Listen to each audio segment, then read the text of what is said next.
शरणागत जो होता है उसमें ये चार बातें बहुत जोर से जागृत होती है। सबसे पहली बात, निरंतर भगवान का स्मरण छूट नहीं सकता। नींद आई तो सुसुप्ति में चला गया, जरा भी जागृत हुआ तो मंत्र चल रहा है, नाम चल रहा है, चलाना नहीं पड़ता। क्यों? शरणागत है। थोड़े दिन अभ्यास कर लो, ऐसा होने लगेगा। देखो इतने लोग बैठे हैं, आप सो के उठते हो तो आपका पहला चिंतन क्या होता है? क्या मंत्र होता है? भगवान का नाम प्रियाला लाते हैं आपके चिंतन में? क्या आता है चिंतन? पहला चिंतन। अगर पहला चिंतन प्रभु है तो शरणागति पुष्ट हुए। सो के उठे, चल क्या रहा है? अगर प्रभु नहीं तो अभी शरणागति नहीं। पहला लक्षण। हमें लगता है कि आप लोग अनमोखी होंगे, आप लोग शरणागत है, या आप जब सो के उठे तो आपका मंत्र चल रहा है, नाम चल रहा है, चतुरासी जी का कोई पद चल रहा है, या फिर ये चिंतन चल रहा है, राधा राधा राधा, चलो जल्दी स्नान करके फिर सत्संग में चलना है। फिर ये भागवतिक चिंतन, हमें लगता है कि ये दूसरी कोटि का चिंतन होगा, चलो स्नान करते हैं फिर। ऐसा पहला चिंतन होगा श्री जी का। ऐसा होता है? आप लोग देखिए, ऐसा होता है कि आप सो के उठे, आपका चिंतन श्री जी का चालू है, पक्का। आप लोग देख लीजिए, अगर ऐसा है तो उसका परिणाम निश्चिंतता, निर्भयता, निश्चोकता निश्चित जागृत हो जाएगी। और उसी का प्रातःकालीन उठने पर चिंतन चलेगा जो शयन के समय गाढ़ चिंतन करते हुए सोया है। ऐसे सुषुप्ति के समय बिल्कुल ठीक वही अवस्था। अगर आप जो चिंतन कर रहे हैं तो जगते ही वही चिंतन आएगा ये। और अगर जीवन भर भजन किए तो मरते समय वही चिंतन आएगा, पक्का। जैसे जगते समय ऐसे मरते समय। इसलिए भक्त निश्चिंत हो जाता है शरणागत। पहला शरणागति का जांच करो हृदय में, भगवान का निरंतर चिंतन, प्रभु का निरंतर भजन। अगर नहीं हो रहा तो किसी अन्य का आश्रय लियो, वस्तु का, व्यक्ति का, स्थान का, भोग का, लिख लो आप दिमाग में चाहे कागज में। उस आश्रय का मिटिया मेट हुए बिना शरणागति पुष्ट नहीं होगी। आप अगर ईमानदारी से छोड़ दो तो छोड़ दो, नहीं भगवान फिर जो कहते हैं ना कि जो मेरा होता मैं, उनका जो ऑपरेशन होगा वो शायद है कि सह ना पाओ, क्योंकि शरणागत तो छोड़ेंगे नहीं। वचन से भी शरणागत हो आप छोड़ेंगे नहीं, तो उनका स्वभाव हम आपको बता रहे हैं। और हर ऑपरेशन बेहोश होकर होता है। हमारे प्रभु ऑपरेशन होश का इंजेक्शन लगा करते, पहले होश का इंजेक्शन, पूरी चेतना, फिर ऑपरेशन करते हैं, क्योंकि जड़ से मिटाना है। निरंतर भजन क्यों नहीं होता? इसका उत्तर है आपका कोई अन्य आश्रय है, कोई है व्यक्ति, वस्तु, स्थान, पदार्थ, पद, कुछ है जिसको तुम भजन से भी अधिक मानते हो, प्रभु से भी अधिक मानते हो, इसलिए आपका भजन नहीं होता। जो शरतो भागन शरणागत है, भजन करना नहीं पड़ता, भजन होता है। चलना प्रदक्षिणा होती है, बोलना स्तोत्र होता है, सोना समाधि होती है, भोजन पाना यज्ञ होती है, हर चेष्टा उनकी भजन होती है। दूसरा, अपने प्रभु से कुछ ना चाहें, यहां तक कि मोक्ष भी ना चाहें। क्यों चाहें? क्या आप जानते नहीं कि क्या करना है? सर्वज्ञ हो, जब जो चाहे करो, हम राजी हैं। पहला निरंतर भगवान का भजन, दूसरा अपने प्रभु से कोई भी मांग ना रखना, शर्त ना रखना। जो शर्त होता है वो प्रेम नहीं होता, प्रेम में कोई शर्त नहीं होती, सौदेबाजी नहीं होती, प्रेम में सौदेबाजी नहीं होती, सौदेबाजी प्रेम नहीं होता, पक्की बात समझ। तीसरा, प्रभु के हर विधान में आनंदित होना। प्रभु के हर विधान में आनंदित कौन होता है? शरणागत। नहीं तो विधान की जांच होती है, अनुकूल है कि प्रतिकूल, प्रतिकूल है तो नो नो नो। ये जो कच्चाई होती है शरणागति में, वो भरभरा जाता है, शोकित हो जाता है, इधर उधर डगमगा के आश्रय लेने लगता है। हर विधान उनका मंगलमय। चौथा, भगवान के किसी भी विधान में विरोध भाव ना करना, भगवान के प्रत्येक विधान में आनंदित रहना, भगवान के किसी भी विधान में विरोध न करना। जो किया अच्छा हो रहा है, नहीं बहुत हाहाकार मचने वाला है सब, नहीं, जो प्रभु का विधान है वो मंगलमय है, सब मंगलमय। चार बातें शरणागति में आती, निरंतर भजन, किसी भी तरह की भगवान से कोई शर्त चाह नहीं, उनके हर विधान में आनंदित रहना, भगवान के विधान को प्रतिकूल मान करके विरोध भाव नाना, विपरीत भावना नाना। अब निश्चिंत हो जाओ, तुम्हारी जिम्मेवारी श्री भगवान ने ले ली, शरणागत हो। अब तुम्हें किसी भी तरह का दुख आवे तो उबना नहीं है, वो सुख है, दुख रूप लेके आ रहा है। जैसे माया दुख भेजती है सुख रूप में, पार्सल में ऊपर लिखा होता है सुख, और जब खोलो अंदर तो होता है दुख। जिसे तुम सुख समझते हो ये सुख नहीं, सुख की छाया है, समझ पड़ती नहीं है, गिरधर की माया है, भारी दुख है। दुखालयम शाश्वतम में जो भी पोस्ट आता है आपके पास वो दुखद ही है। माया भेजती है सामने वस्तु, व्यक्ति, स्थान, उसके परिणाम में अशांति, दुख और आपके भजन की हानि, पक्का। देख लीजिए, जन्म भर भगवान के साथ अर्जुन जी रहे हर सब, लेकिन गीता का उपदेश प्रारंभ हुआ शिष्यस्ते हम साधिमाम त्वाम प्रपन्नम। प्रपन्न से ही ज्ञान की उत्पत्ति होती है। जो भगवान की शरणागति, उसी से शुद्ध ज्ञान होता है। तब तक भगवान अंदर बैठे हैं, ज्ञान प्रकाशित नहीं करेंगे। जैसे अर्जुन जी के साथ रहते हुए गीता को उपदेश कर दिया, जब अर्जुन जी ने कहा शिष्यस्ते हम साधिमाम त्वाम प्रपन्नम, मैं आपका शिष्य हूं, आपका शरणागत हूं, आप मुझे ज्ञान, भगवान गीता जी। ज्ञान का फल क्या हुआ? बोले नष्टो मोह स्मृति लब्धा तत्प्रसादान मया च्युता। मोह का नाश हो गया, स्मृति जागृत हो गई आपकी कृपा प्रसाद से, हे गोविंद, हे अच्युत। तो इसी प्रकार हमारे अंदर भी सब ज्ञान जागृत हो जाएगा, पहले हम भगवान की शरणागत हो। त्वाम प्रपन्नम, भगवान का सर्व समर्पण भाव ही सब दिव्यताएं जागृत करता है। भगवान के प्रति जितना समर्पित होते जाओगे उतनी दिव्य ज्ञान होता चला जाएगा, और जो चीजें आपकी दुर्गति कराने वाली वो सब भस्म होती चली जाएंगी। जब कुछ नष्ट होने लगे तो क्षोभ मत करना, वो नष्ट जरूरी था होना, ये बात दिमाग में बैठा लो। कुछ पकड़े मत रहना, क्योंकि भगवान को जो लगेगा वो हटा देंगे, वो नष्ट कर देंगे। जो वस्तु भगवान नष्ट करे तो जान लो परम मंगल विधान, ये वस्तु हमें भगवत प्राप्ति में बाधा पहुंचा देती, इसलिए भगवान ने उसे नष्ट कर दिया। भगवान को समर्पित वस्तु के नष्ट होने में तुम्हें क्यों जलन हुई? क्योंकि तुमने तो भगवान को अपना सर्वस्व मानकर समर्पित कर दिया। अब तुम्हारे पास अपना कहलाने के लिए सिर्फ भगवान है, और भगवान की सब वस्तु जब जो चाहे हटा ले, जब जो चाहे रख ले। जरा इस पर विचार करो। आप राजी हो शरणागत? आपके पास अपना कहने वाला शब्द केवल भगवान के लिए है, और जो भी कुछ आपके पास है वो सब भगवान का है। वो चाहे अभी बुला ले, चाहे वर्षों रखे, चाहे अभी नष्ट कर ले, चाहे और बढ़ा दे। क्या राजी हो इस बात में शरणागति पर? अंदर से देख लो, तुमने तो दे दिया भगवान को, और तुम्हारा था कब, और वो था कौन तुम्हें पता है? नहीं पता। इसी अज्ञान का नाश करने के लिए पहले बात स्वीकार करो। अपना कहने के लिए हमारे पास अभी एक बात रह गई है, प्रभु। हमारे पास जो कुछ है, शरीर, मन, प्राण, आत्मा, परिवार, धन, संपत्ति, सब प्रभु को दे दिया। शुभम तभी वास्ता। अब जब प्रभु को दे दिया तो जब मन आवे तब ले ले। जैसे हम अपने घर की कोई वस्तु किसी को दे दिया, वो कह रहा है रखे रहो, हम ले लेंगे। अब जब कभी वो ले ले तो ईमानदारी से हमको दुख नहीं होना चाहिए, क्योंकि हमने उसको दे दिया। अब आप देख लीजिए, तुम जो भी करते हो वो मेरे को समर्पित कर दो। एक एक बात समझ लो, यहां यत करो से कहा है, ये करो ऐसा नहीं कहा। तुमसे जो भी हो रहा है तुम भगवान को समर्पित करो। पहला काम ये, हम शरण में जा रहे हैं, सर्वधर्मान् परित्यज्य। हम भगवान की शरण की तरफ यात्रा कर रहे हैं। यत करो से, ये तो सर्वाणि कर्माणि मयि सन्न्यस्य मत्पराः, मेरे परायण होकर सारे कर्म मेरे को समर्पित कर। क्या जाता है? तुम जो कर रहे हो, ऑफिस जा रहे हो, नौकरी कर रहे हो, किसानी कर रहे हो, व्यापार कर रहे हो, 8-10 घंटे जो कर रहे हो उसमें बीच बीच में भगवत स्मरण करो, और पूरे 8 घंटे भगवान को समर्पित कर दो। कितना बढ़िया साधना बन रही। और जब भगवान को समर्पित करने की बात रहेगी तो स्मृति रहेगी भगवान की। यत करो से, तुम सारे के सारे कार्य मेरे को समर्पित कर दो। यत माने जो कर रहे हो। तो क्या उसमें पापाचरण भी होता है क्या? तो क्या भगवान के लक्ष्य रखने वाले उपासक में पाप वासना वाली बातें रहती क्या? इसका मतलब सत्संग सुना नहीं, इसका मतलब सतमार्ग में भी तुम्हारा प्रवेश नहीं हुआ। नहीं तो ये प्रश्न ही नहीं उठता कि भगवत मार्ग में चलने वाले का कदम कुमार्ग में चला जाएगा। भूल न दे कुमार्ग पाऊं।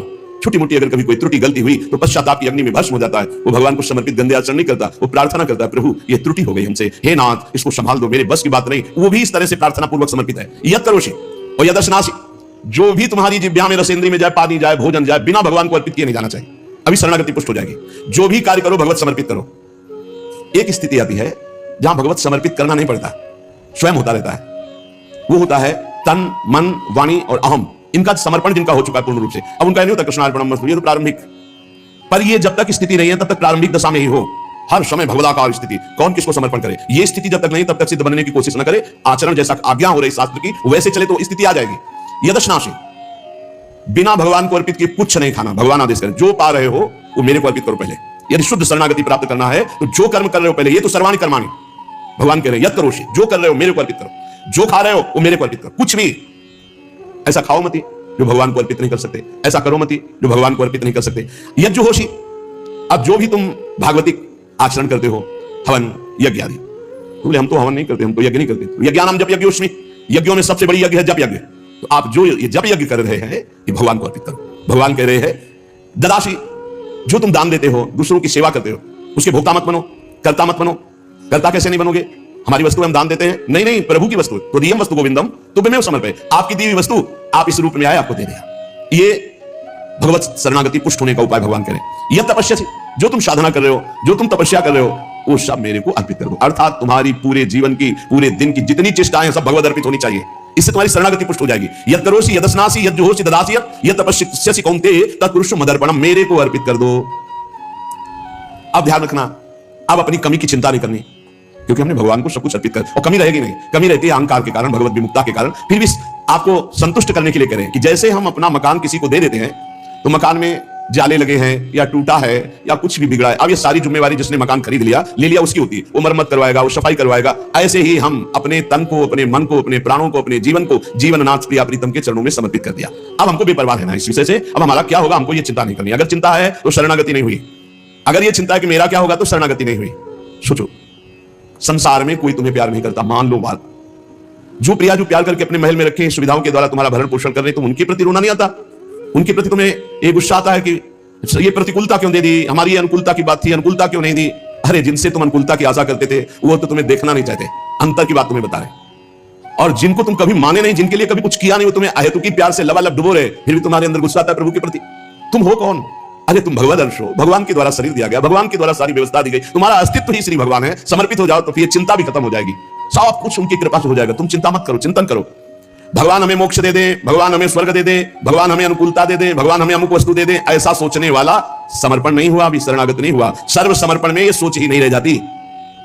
जब तक अहंकार है तब तक समर्पण का नाटक है, समर्पण नहीं। अहंकार है वहां सर्व समर्पण नहीं है। इसीलिए ये सब प्रश्न और सब चिंताएं, शोक, इनकी गुंजाइश नहीं। शरणागत के पास कोई भी किसी भी तरह की चिंता और संशय वृत्ति नहीं रहती। सर्व समर्पण हो जाने पर अब जिम्मेवारी भगवान की है, हमारी नहीं।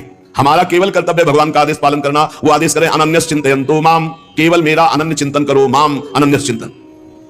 जिस प्रकार पतिव्रता पत्नी पर पति का पूर्ण अधिकार होता है, उसी प्रकार पत्नी का पति के संपूर्ण वैभव पर भी अधिकार और गोत्र पर भी अधिकार। वही नाम, वही गोत्र, वही संपत्ति। जिसके जीवन में भगवान के प्रति समर्पण आ गया तो उसकी ठसक हो जाती है। तुम किस गोत्र के हो? बोले अच्युत गोत्र, श्री हरिवंश सुगोत्र कुल। जो अपनी महिमा से कभी च्युत नहीं होते, उन हम भगवान के हैं। हमारा गोत्र, हमारी जाति, हमारा कुल भगवान है। और यही सिद्धांत परम सत्य है।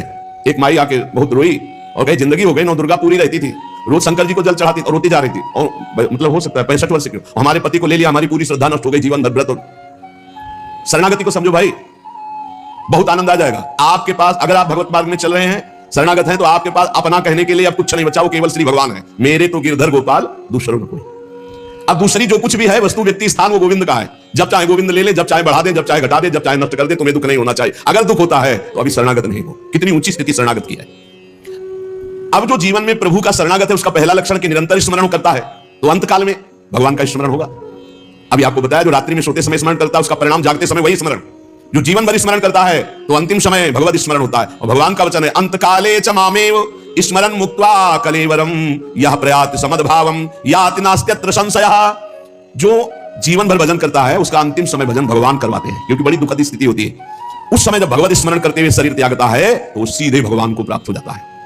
आपको कल चर्चा के प्रारंभ में बताया था, गीता वाटिका में अग्निकांड हुआ, बड़ा भयावना था। इतना भयावना था कि सब अर्धरात्रि में सो रहे हैं और बीसों फूस की झोपड़ी बनी हुई थी। अखंड नाम कीर्तन 24 घंटे वाला सालों। लगभग सब साधक मौनी थे, जो उन कुटियाओं में सो रहे थे, 2-2, 4-4। अल्पाहार, मौन, कोई बिल्कुल फलाहार, सब दिव्य साधना में लगे। और जब आग लगी थी, वस्त्र, ठाकुर जी, पाठ के ग्रंथ, चित्रपट सब जल गए थे, क्योंकि सब उपासक ही थे। जब भाई जी हाहाकार सुनाई दिया तो भी निकले। तो उनका जो भोग के लिए घी है वो लाओ, बुरा है वो लाओ, और जो जादल लेवान अग्नि डलवा, भगवान पधारे।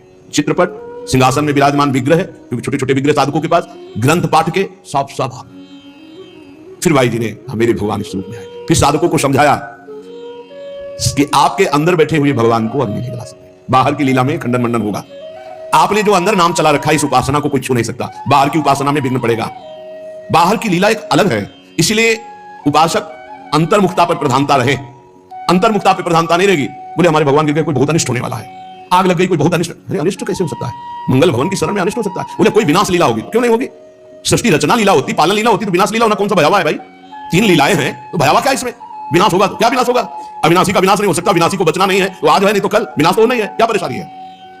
जब सब में भगवान को देखने की भावना ऐसी जागृत हो जाए कि भयावह स्थिति में भी आपको भगवान दिखाई दे, तो जानो बहुत जन्मों की साधना सिद्ध हो गई। भाई जी ने बूरा और घी डलवाया, इसमें लिखा है बूरा और घी डलवाया, भगवान आए, भगवान आए। बहुनाम जन्मनाम अन्ते ज्ञानवान माम प्रपद्यते वासुदेवा सर्वमिति सा महात्मा सुदुर्लभा। भगवान कहते हैं बहुत जन्मों की साधना जिनकी हो गई है और जिनका अंतिम जन्म है, उनको इस तत्व का बोध होता है कि सब में भगवान वासुदेव है, ये बोध होता है। ऐसा महात्मा बड़ा दुर्लभ है जो सब में भगवान को देखता है। मत्ता परतरम नान्यत् किंचिदस्ति धनंजय मयि सर्वमिदं प्रोतम सूत्रे मणिगणाय। भगवान कहते हैं जैसे सूत की माला में सूत की मणियां, तो मणियां और माला सब कुछ सूत ही है, ऐसे ही भगवान में ये जगत भगवान में है।